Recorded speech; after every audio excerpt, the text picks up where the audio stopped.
Good morning, guys. Hope you're having a great day. This video, I just want to talk about, if the trucking industry is going to be good. I mean, we just had a rate cut. The Federal Reserve dropped the interest rates by 0.25%. So it's been like 9 months since they did a last rate cut, which was, I believe, like December 2024. And according to like the data with the jobs reports, is they were underestimating how bad it really was for the jobs, as far as like how many jobs were created in the US. Oh, my nose right here. But so yeah, it turns out that they're pretty much sugarcoating, that the jobs market was not as bad as it really was.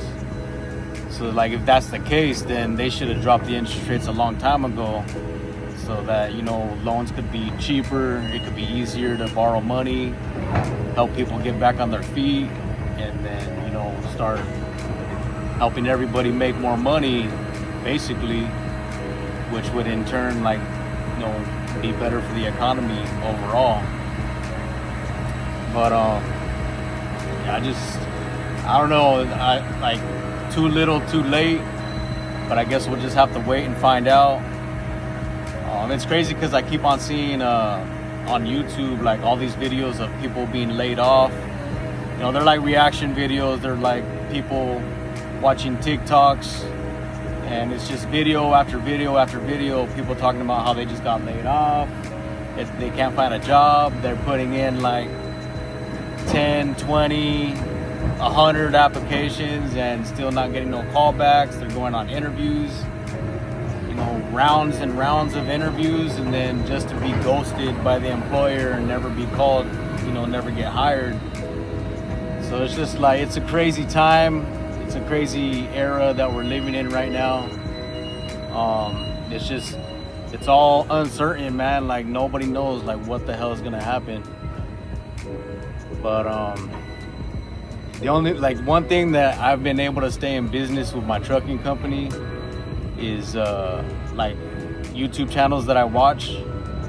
One is What's Going On with Shipping, where Sal, he pretty much lays it down, like what's going on with the containers and the volumes, and that kind of has been keeping me optimistic to even want to stay in business.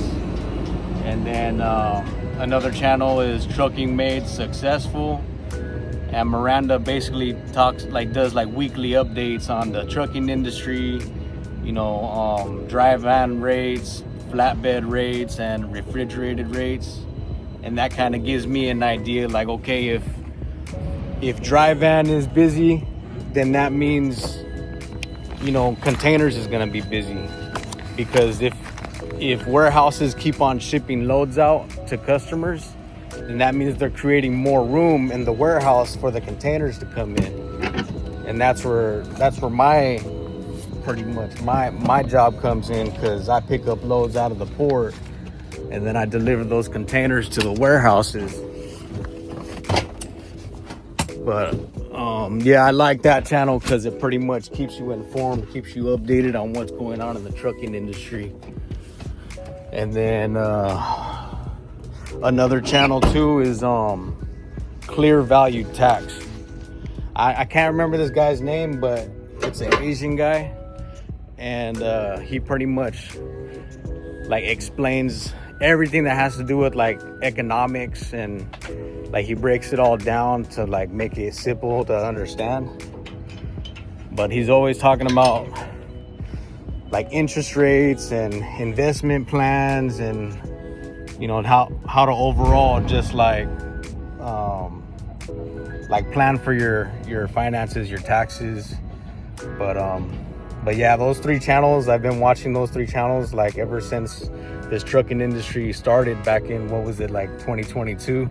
So basically 3 years I've been watching these channels. Hold on, let me take a picture of the seal. But yeah, honestly, my business is like really struggling. It's been struggling for the last 3 years, and I've just been like using credit cards to pay for repairs, pay for fuel. For the past 3 years, I've just been doing that, and like every time it gets busy in the summertime, it only stays busy for like, I don't know, 3 months at the most, and then it goes back to being slow. And then like the owner ops at the company that I haul for, the dispatch will pretty much alternate us, like one day on, one day off type of thing, just to spread the work out to all the other owner operators. And it's September 2025 now, and I can kind of tell that it's starting to slow down again. And I mean, I know it's been slow for a lot of companies, but with my company, you're going to get there. With my company specifically, it's been pretty busy. Like, I want to say maybe since June. So June to December 2025, it's been pretty busy. I've been getting, 2 loads a day. I'm a local driver, so I try to do 2 loads a day. That's my goal, which I make about anywhere between like 600 to like 800 bucks a day, pretty much. And even though it's been busy, just the amount of debt that I've built up over the past 3 years of just trying to survive. Now, like, all my credit card payments, my minimums, my truck payment, all my expenses, it's like I'm barely breaking even though it's been busy, even though I've been getting 2 loads every single day. It's like I'm barely breaking even. So I'm just like, man, like I don't know. I have 2 trucks, one's paid off, the other one I'm making payments. I still got 3 years left. It was a 6 years term. So I'm kind of like at the point, I'm at a crossroads right now. Like, I'm not ready to give up my company, but I could at least like downsize to 1 truck and just be me, myself, driving only. But I gotta like do some research on like, okay, would it be best to keep my truck that's paid off and then I won't have a truck payment, and then file bankruptcy, like business bankruptcy, on like my credit cards and my other truck payment? Like, do I let it default? Do I let them come and repo the truck? I have no idea how that's gonna work, but I'm pretty much like at my breaking point to where those are my options right now. And I could already tell it's starting to get slow.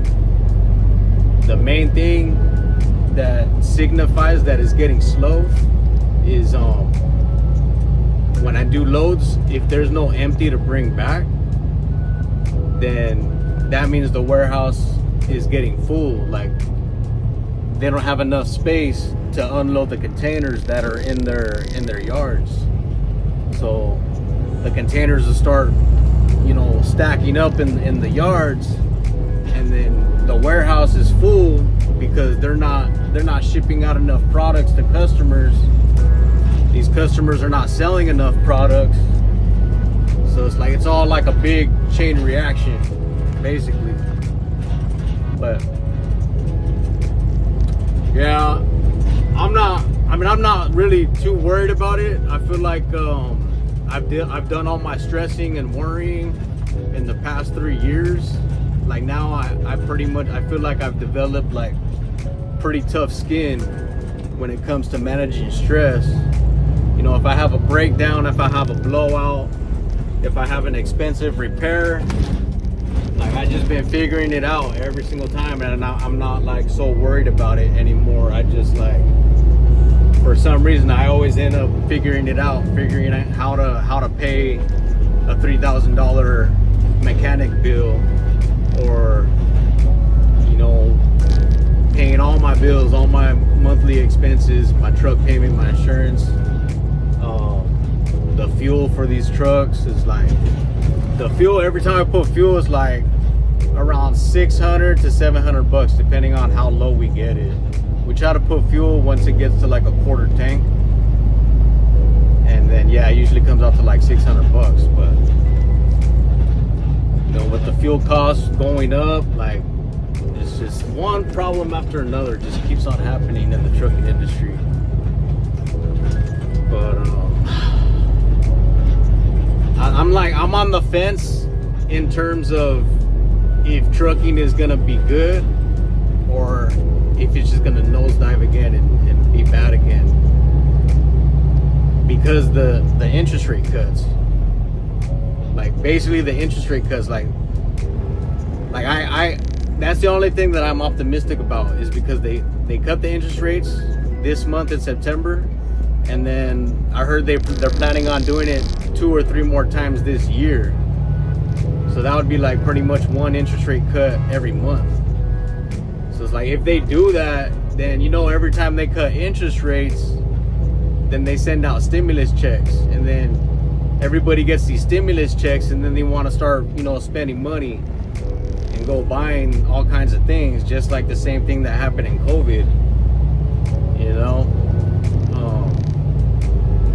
But anyways, you know, that's pretty much going on with me right now. Those are my thoughts. That's what's going on in my mindset, pretty much. You know, I'm staying optimistic, but at the same time, I'm still like, I got my guard up, and I gotta stay vigilant. I gotta stay in defensive mode, and I refuse to let my trucking company go.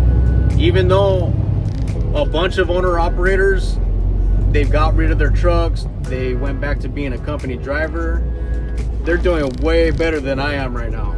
Like 100%, they're doing way better than I am right now, because they don't have that truck payment no more. They don't have to pay for fuel.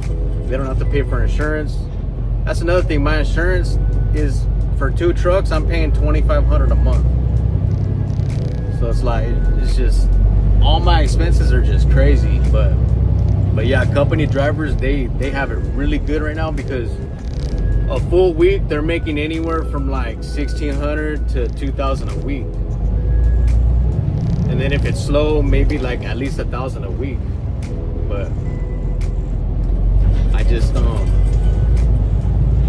I don't know if it's pride or what, but I just can't let myself go back to being a company driver. Like, even though there's so much stress with paying all these expenses, and then especially when business slows down, then I'm like, damn, like, how am I gonna pay for all this stuff, all my expenses, all my truck payment, my insurance, fuel, everything, repairs. But I always figure it out. I always figure out a way. So like, I'm just I can't give up my company. Like, I just have to keep on trying. And I mean, luckily for me, since I have 2 trucks, I can at least, instead of just shutting down my business, I could just downsize and still stay in business and, you know, strategize, you know. But anyways, I just wanted to ramble on a little bit. Tell me what you guys got going on. If you're an owner-operator or you're a company driver, let me know, how are things going for you right now. Anyways, if you made it to the end, appreciate you. Go ahead, check out my Amazon store in the description below. And if you're out there driving, drive safe. Hope you have a blessed day.